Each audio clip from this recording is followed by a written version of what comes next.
Sila is the weather. It also means the atmosphere. Here's the nuna, or the land. And it's anything from the land into the moon, the sun, the stars. That's Sila. It's a very spiritual, and we have a relationship with Sila. Sila has a soul in the same way we do as people, in the same way animals do. I think spirit helpers in and of themselves are really about how we're connected with things. And so it may be that there's a spirit helper that shows themselves as a bird to show you the way home, or it may be a spirit helper that actually decides to show themselves with the face and body of a man instead of their animal form. And so I think one of the things that's hard to understand is that it's not one way of seeing things, it's one way of knowing you're connected to everything. We've always had that spirituality of everything around us.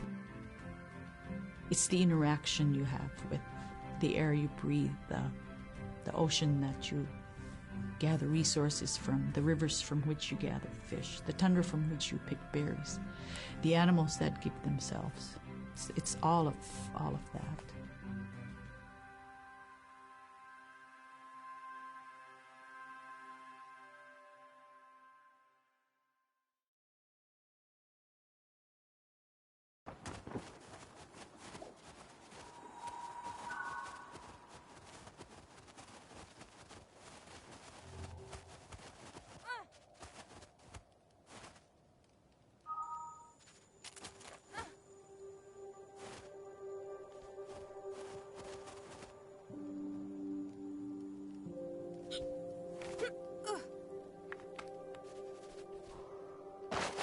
Niveaksiaqalualugulo teriganniaqalu ikayuuti piaqtuk. Siqaqaniurutimigani. Araa kangersinaaitsoqunni qaneq pisilaanga. Aglaan tamra tautsikun aingaluk.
In the winter, when we were traveling, we didn't build sod houses, we built snow houses. In Canada, they call them igloo, but here in Alaska, we call them apuya. We'd do a day of travel, and then we'd make a apuya. The next day, my father would set traps, spend the day there, rest the dogs, give them something to eat, and then the following day, we continued to the next place. We'd go to my dad's sister, who had a house at Dubarg. They had a small sod house over there. We didn't have to do anything. We just visit with them, and my dad and my sister were glad to see each other, and they'd talk away while us kids played outside or go to sleep. By the time we get back to our home, my father would leave us with our aunt or with my grandmother, and then he'd start on his trips and go check his trap line. We were not into 8 to 5 kind of time, you know. We're in a total different kind. We're in ecological time.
Iveaqsiaqaruallu tikitkaa aimaarpini.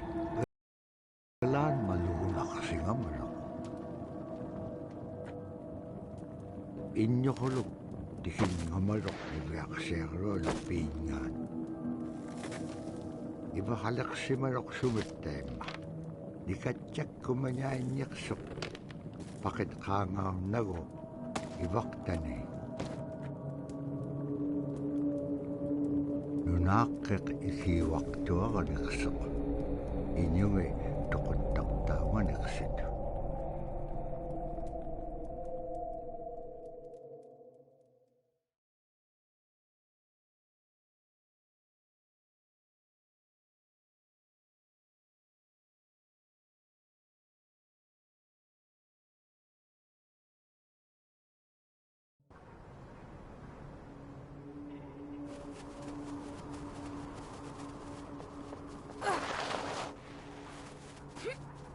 Iveaqsiaqaruallu upperingitkaa tautuktani.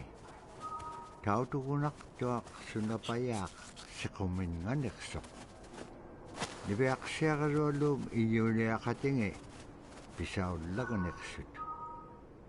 Qanuqimña anuquliqpallqiñam tainnaqumiñaitkaa.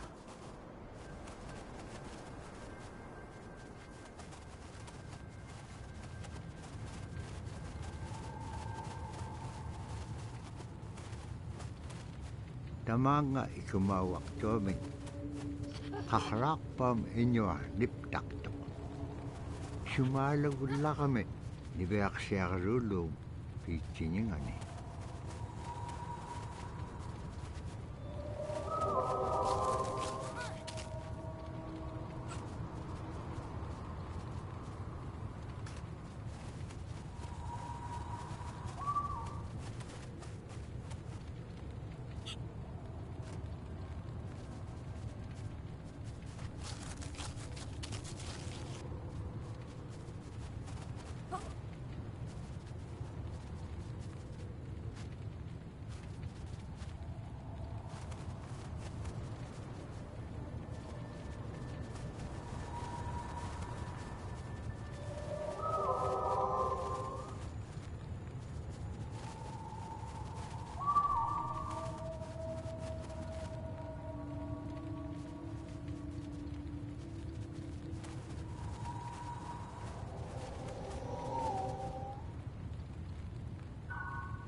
Agalan kakaraoqollingat sagupingaitsut.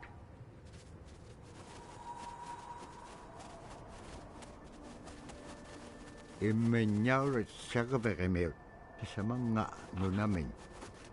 Pakaruhutin nunaqqimin.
Kaikuen tutiin.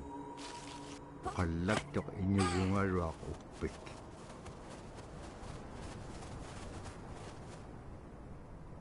Qanaquma ilisimanaqpaqa. Isumullaktoq niviaqsiaqalualuq. Qanuq kiitapura qaunugingagikpen. Qillautika piigupku.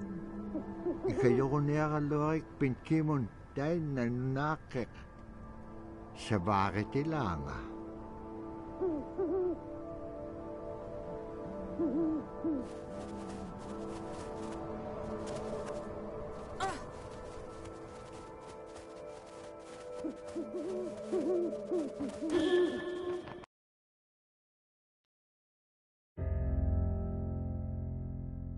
Drum is something that's common to all cultures in Alaska. All cultures have a drum that may have some stylistic differences or differences in the materials that it's made, but it's still in recognition of life and vitality. And the drum mirrors the heartbeat. And when you continue drumming soon, it will be in line with your heartbeat, because that's what it's supposed to be, the heartbeat of the community, and it symbolizes vitality. And it's the most tremendous feeling to be in a room and to have one long row of all the drummers and to have that feeling of unity and everyone beating in harmony, the drum beat in unison. It's the most beautiful feeling. And to know that you're connected, you're on the land that you are connected to. And even if you grew up outside the community, that which is in you comes from this area. And it's the greatest feeling.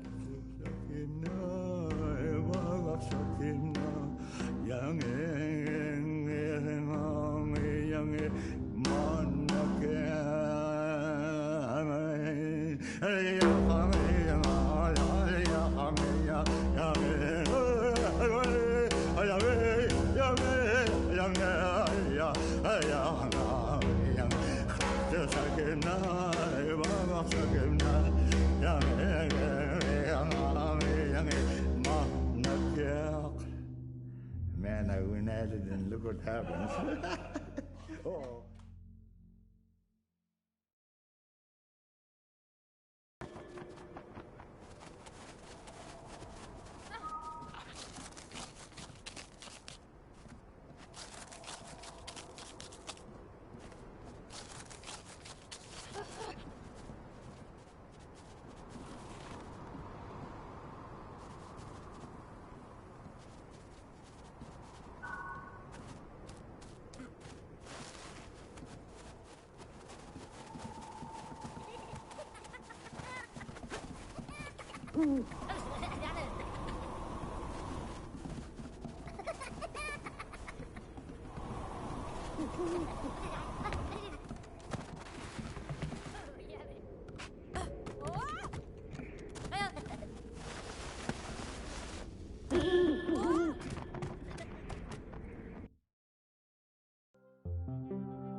They're just like other people. They just happen to be very small and extremely strong. These are stories that are common throughout Alaska. It's normally that people are in a size from your elbow to the tips of your fingers, and they possess superhuman strength. So they may be tiny, but they can carry a whole caribou. And if you go up north and you talk to a number of the people in the community, they'll talk about having seen the little people. There's a place at home that we know, but we don't profess it to anybody. But it's not like the boogeyman. They can be mischievous, they can be ornery, or they can be helpers. And every now and then, we might have the opportunity to see them, especially if they want us to see them. The fact that it's across Alaska really tells you something about our history and how we interacted with nature around us.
Kilararak tuat iverksero lo praktike.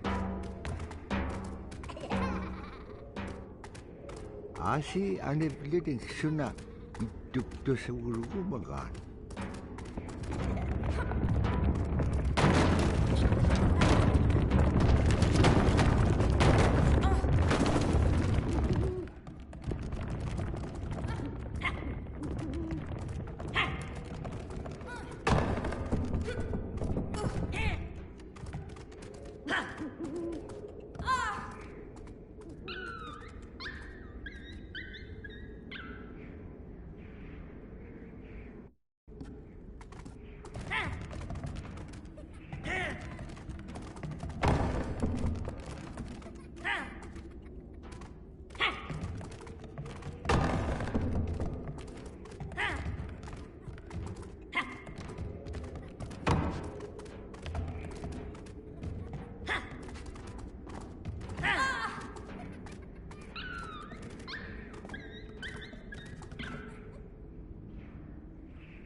Ibeak siya karolo.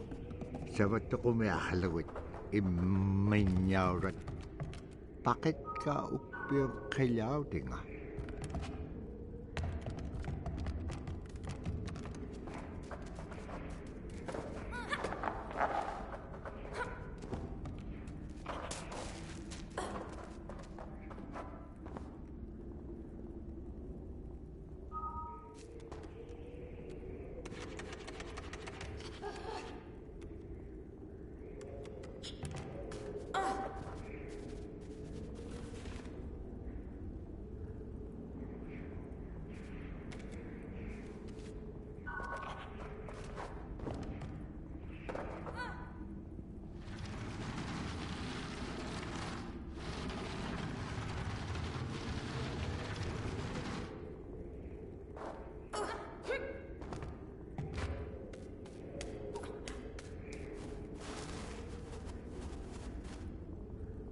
Ibeak siya karolo kutingarok kilaw delegajo ni. Upik ko pea chapalugarok. Asita pura pibir takiliw di pea lagaga. Ibeak siya karolo.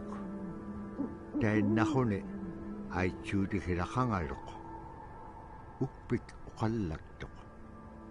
Uvaw na kao nagingagiga. Iligin nun pikit kublugo.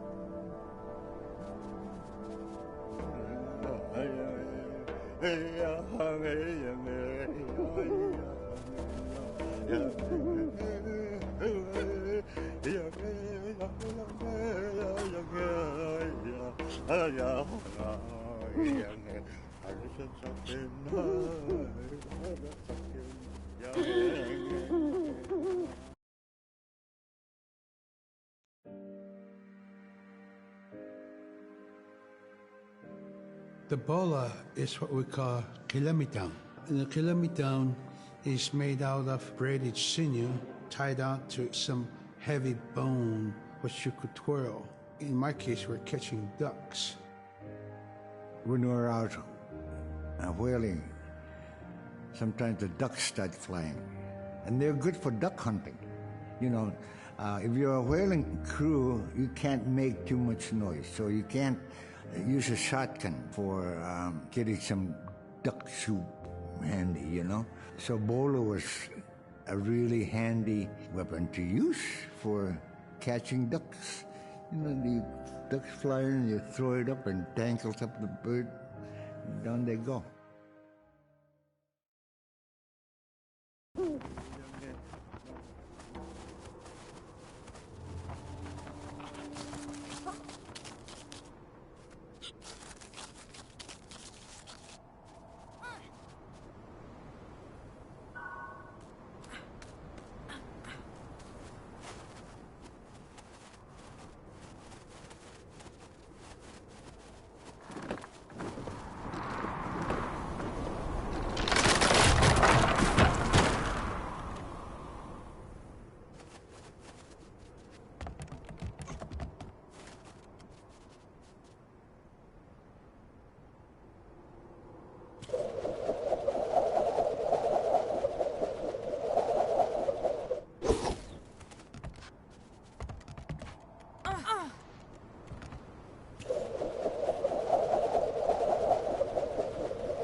Dabra tayo na igilehotik.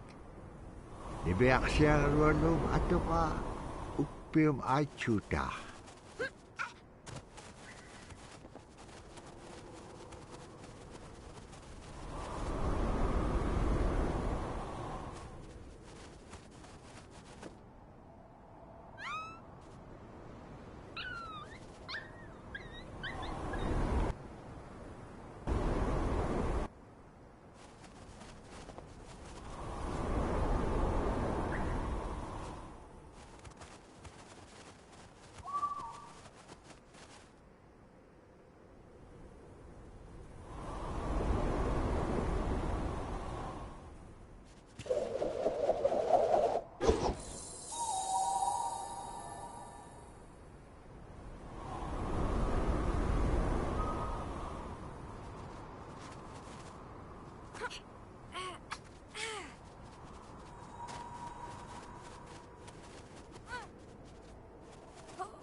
Sila tanet lunakimata inyukuluk kasawag.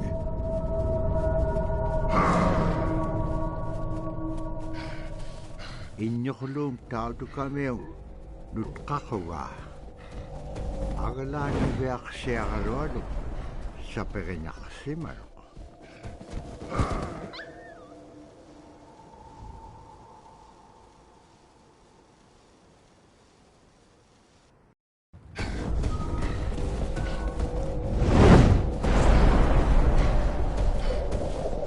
Kinalip sabi ako doktor kami kilamitaw.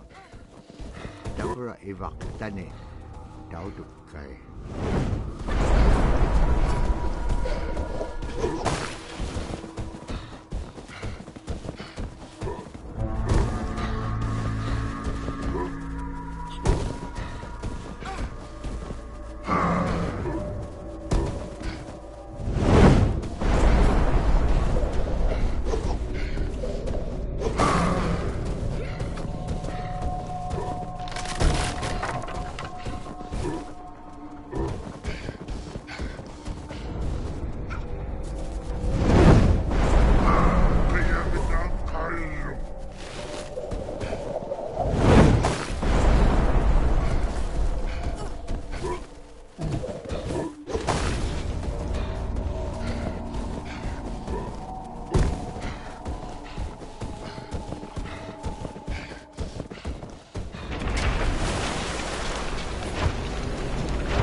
Annap khaslik kalwaktuk agalan igilawningat si kakanaksisinyak.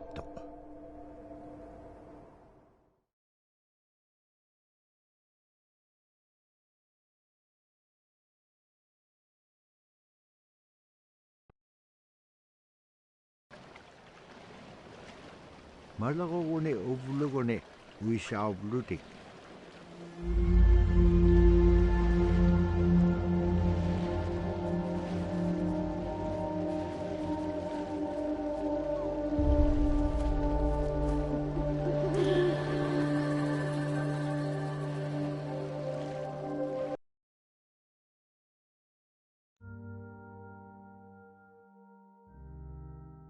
The scaredest I've ever been, I was 12 years old.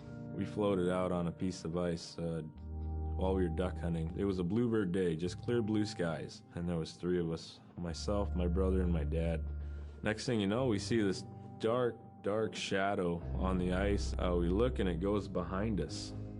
So we all jumped up, startled, and my dad, he started running. We got back to the ridge there. The ice had fractured, cracked, and broke off, and we were floating away. We were drifting.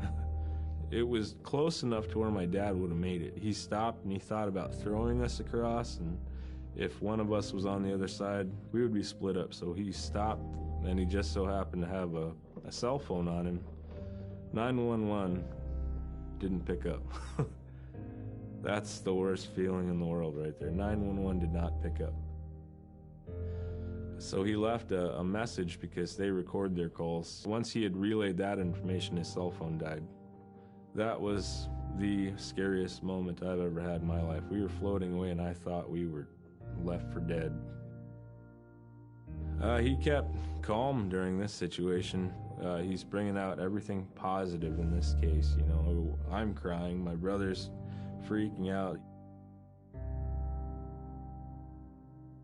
It went from clear blue to dense fog. Within a couple hours, we heard the chopper flying around, so they must have gotten our message. We thought we were saved, and then the chopper sound went away. So we lit some of the sled on fire. It's plastic. We thought black smoke in the fog would create some kind of marker.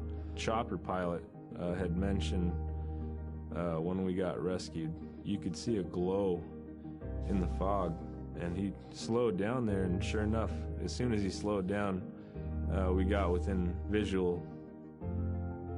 That was definitely the scariest moment of my life, was floating away and not knowing what the outcome was going to be.